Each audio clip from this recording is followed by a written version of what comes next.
You are tuned in to Love Your History, hosted by Preston Love Jr.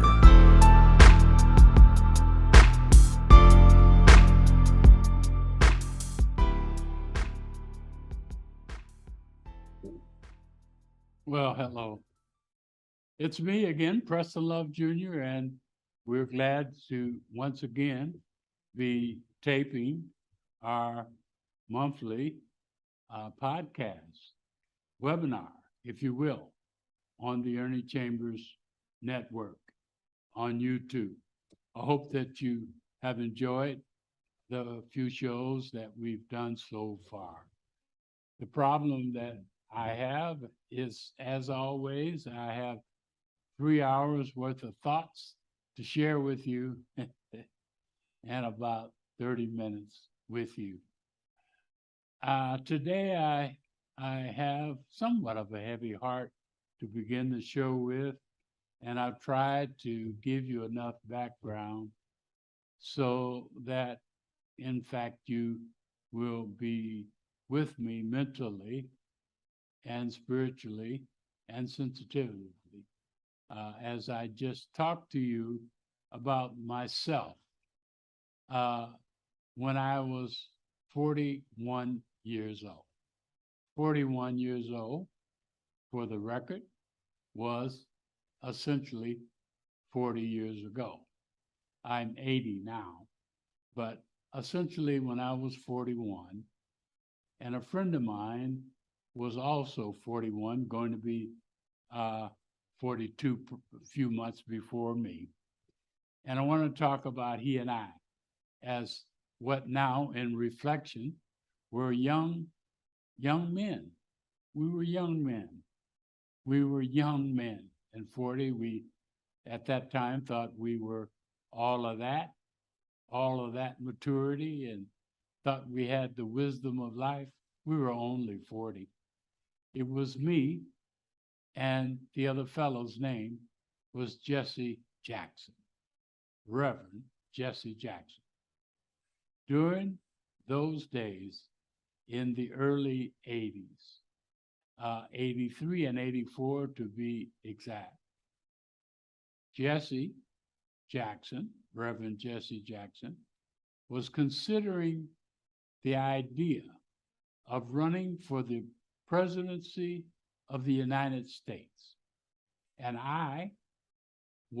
he was living in Chicago, had some contacts in almost a small office in Washington, D.C., but Chicago-based, but was constantly moving around the United States and came to Atlanta regularly, where I was, and working for a very, very close friend and cohort, Reverend, I should say, Andrew Young.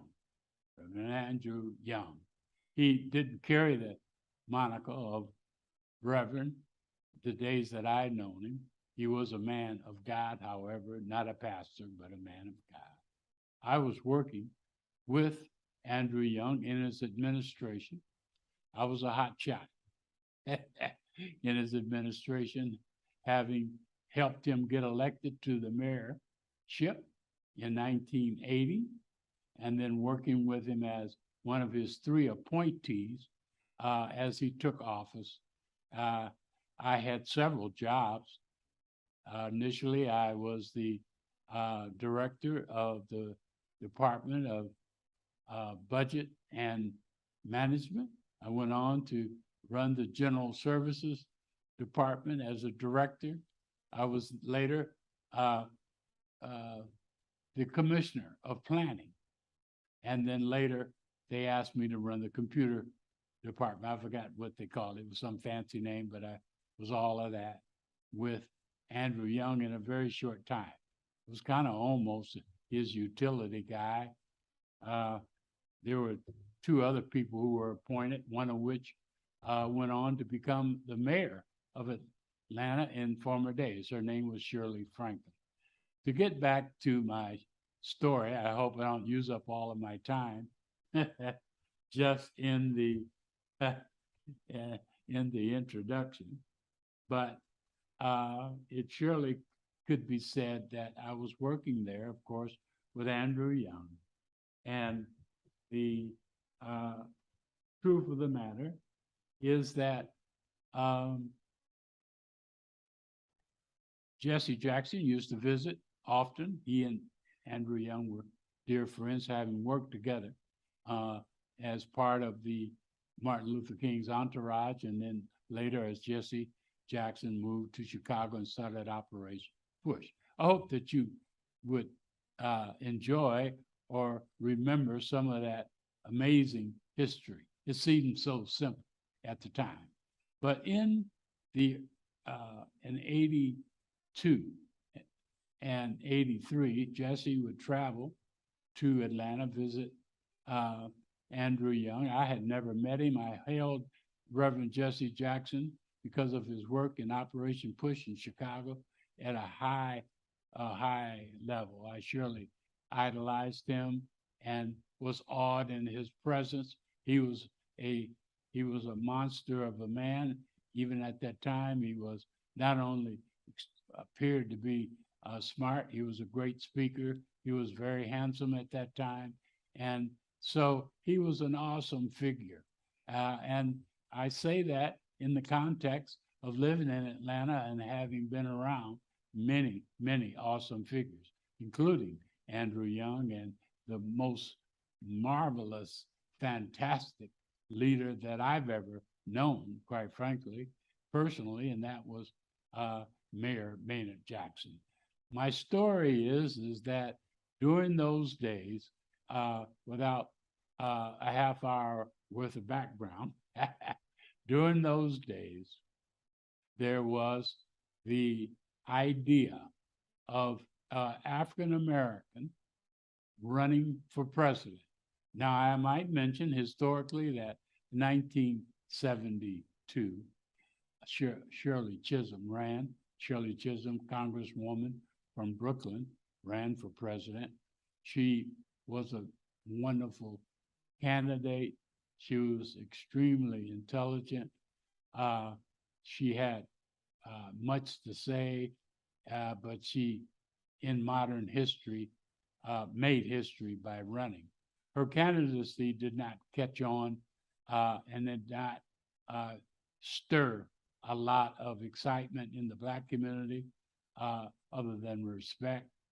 She received little or no electoral, I should say, delegate votes. And so her candidacy is historically noted. But there was a desire that needs a little setup. And that is in 1983, Harold Washington historically became the first Black mayor of Chicago, the third largest city in the United States had a Black mayor. And not only that, but Chicago.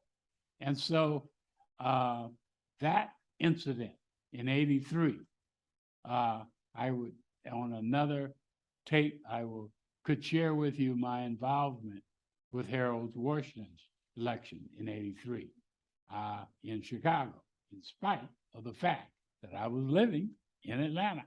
Oh, it's a complex story, but I was there in Chicago during the last months, I should say, of his candidacy to become mayor in 83. But after his victory, there was several meetings of the Black leadership throughout the U.S., the Black leadership, mostly political. And the short version is, well, if we could win Chicago, then we could run and possibly be successful on the national stage and run a Black to represent our community for the presidency of the United States. That was the dialogue in 1983. They polled the leaders, and there were many. There was Maynard Jackson. There was Andrew Young. There was Gary. There was Richard Hatchett from Gary. There were a number of giants politically in that day. And so they kind of pulled the room and the meetings, and no one, in spite of the fact that they felt collectively that it should be done, no one held up their hands. And so the meeting was left, I should say meetings were left without a candidate. And so unbeknownst to all of those members, there was one in the room who was thinking, well, I can do it. And that was Jesse Jackson. That was in early, mid 1983, 83. The long fast forward to the other part of 83 is Jesse Jackson decided to test the waters, if you will. And he did it using several techniques. One, he went throughout the southern states, the hard-nosed southern states, Mississippi, Georgia, Alabama, and more.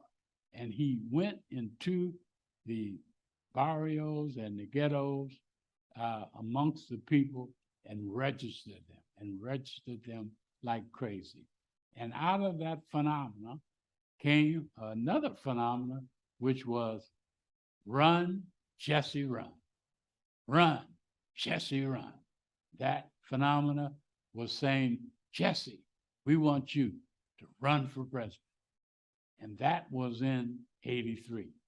I tell you this story because during the latter days of the Run, Jesse, Run days, yours truly was with Jesse first of all, every weekend, and then after taking a leave of absence every day, and then was asked to organize and possibly run a potential candidacy for Jesse Jackson. I accepted, took a leave of absence from Andrew Young to develop and to organize and to implement a campaign for Jesse Jackson to run for president. Back to my original point. He was going to be 41 or 2, and I was going to be 40 or 41. And so we were young guys thinking we were old cats. And as you know, the history of it all is that he did, in fact, run for president.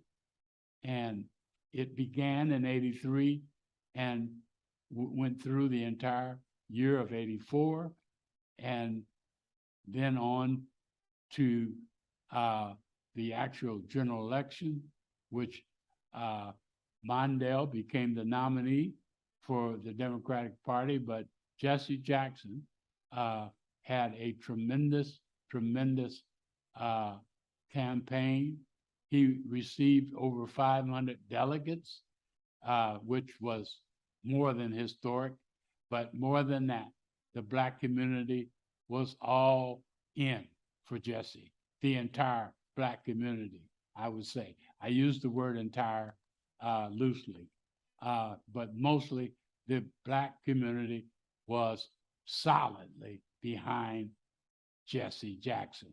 I will pen a little note on the history of it all was that while he was the choice of the masses, there were Black leaders who weren't sure because they had personal interest, and his candidacy worked against that. My point to bring all of this up, besides I enjoy telling the story, is that in the last week, today I'm taping on Wednesday, last Friday, I joined Reverend Jackson for his 81st birthday. If he was 81, I'm 80, going to be 81 next. the two young cats, as I call us, the two young people, Jesse Jackson running for president, his campaign organizer and manager, Preston Love Jr., reunited last week in Chicago for a large gala in his honor. I thought it was going to be wonderful celebration and remembrance. It was, but my beloved, I say to you, it was very, very emotional. As I recall, the two young guys, 41 and 42 in those days, and then the reuniting last week. Jesse, Reverend Jesse Jackson, is wheelchair bound. And he, who above so many was known for his oratory, has lost his ability to speak clearly and with any kind of rhythm. His speech is impeded. To see him that way was emotional because my memory is so clear about the two young 40-year-olds in 83 and in 84. Not only was that emotional, but I reunited with his wife, Jackie. She looked well. She had been through a lot. I could recall the trauma of the things she had to go through all of her life. Some of them don't require repeating, but I surely have a respect for Jackie Jackson. She and I always hit it off very well. She used to ask me to make sure of this and make sure of that as Jesse and I were on the road. She would often call me to prevent Jesse to do something he might want to do, or to tell me to have him do something that he didn't want to do. And I have great many stories to tell you about that. Jackie and I were very close. And then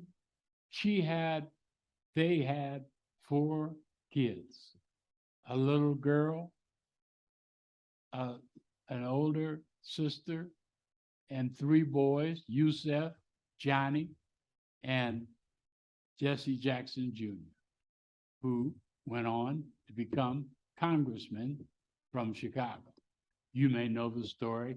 I don't want to be part of that repeating, but he lost his seat and spent some time in prison for misusing campaign funds.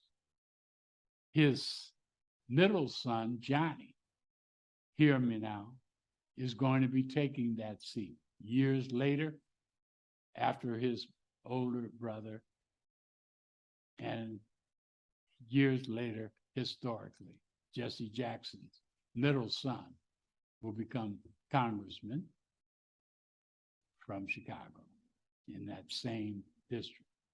My emotions were raw as I hugged Yusef and hugged one of the daughters who was there, and as I hugged Jackie, and as I stared and hugged and held his hand of the Reverend Jesse Jackson.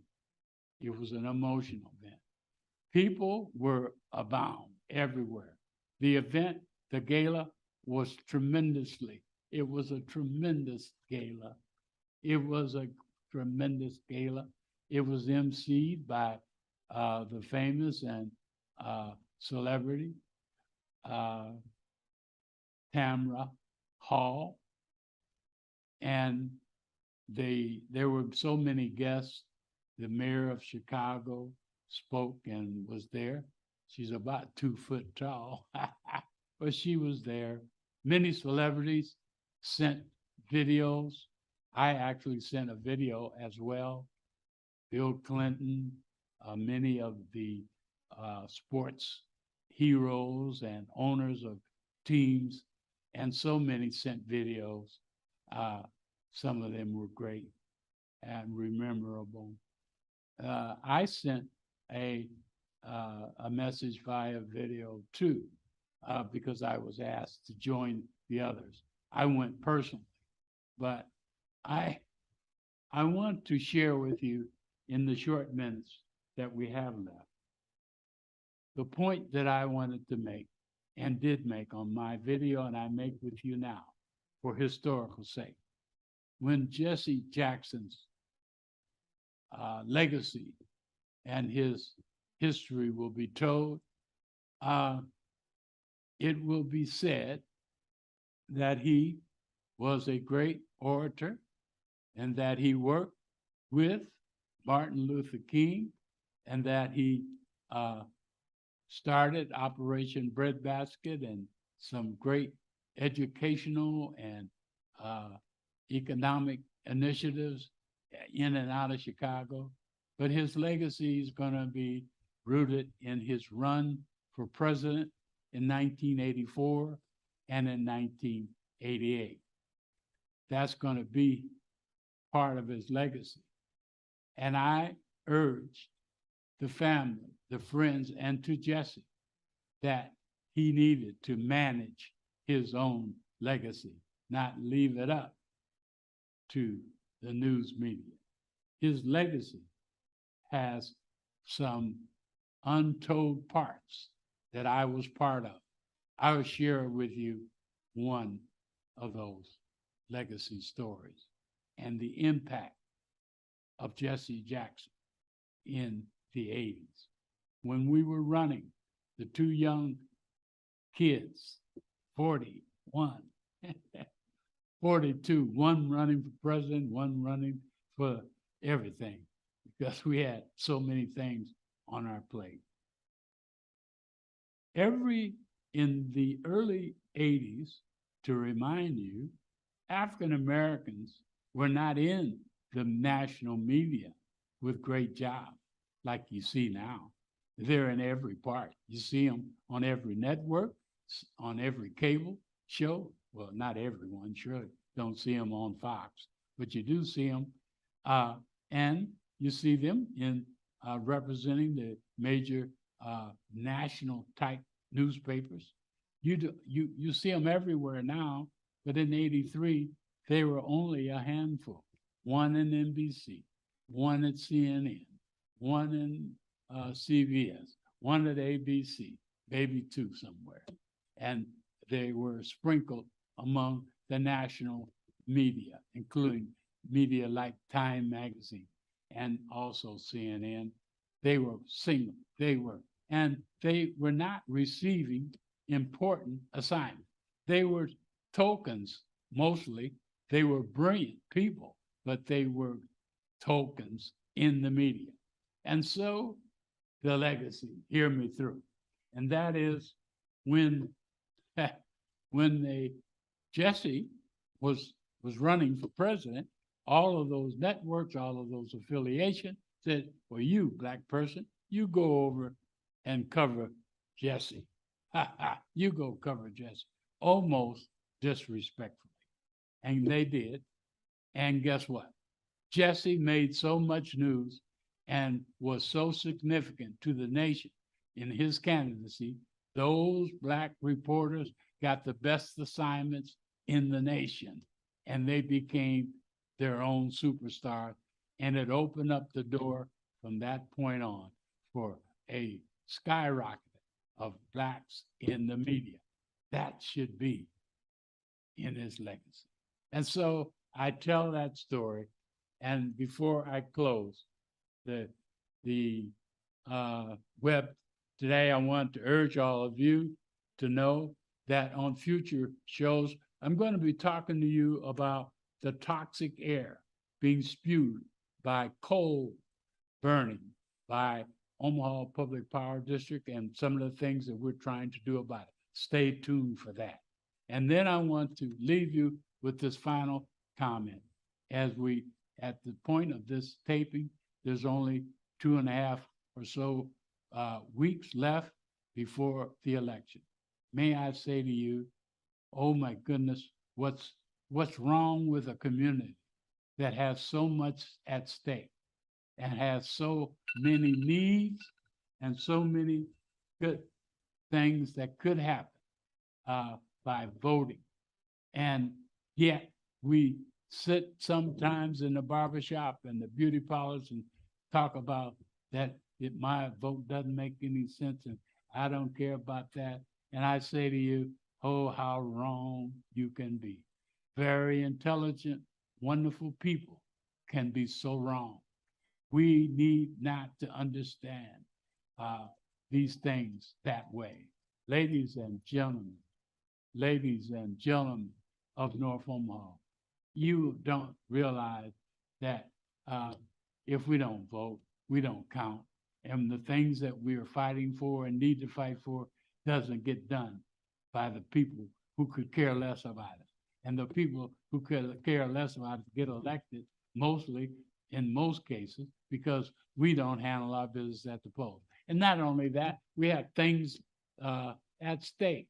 We have, in this election, we have the chance of having maybe a change in the federal. We have a Republican, I don't care about Democrats and Republicans this way, but in this state, it's not good for any state to be ruled by one party, whichever party that it is. We need not to be ruled by that. In this state, we have the same party as the governor, the same party as Secretary of State, the treasurer, all of those jobs, the same party for both of our senators, the same party for all 3 of our congressmen, the same party in Omaha as the mayor. That's a dictatorship for us. And we can't wedge our interest in the middle of all of that.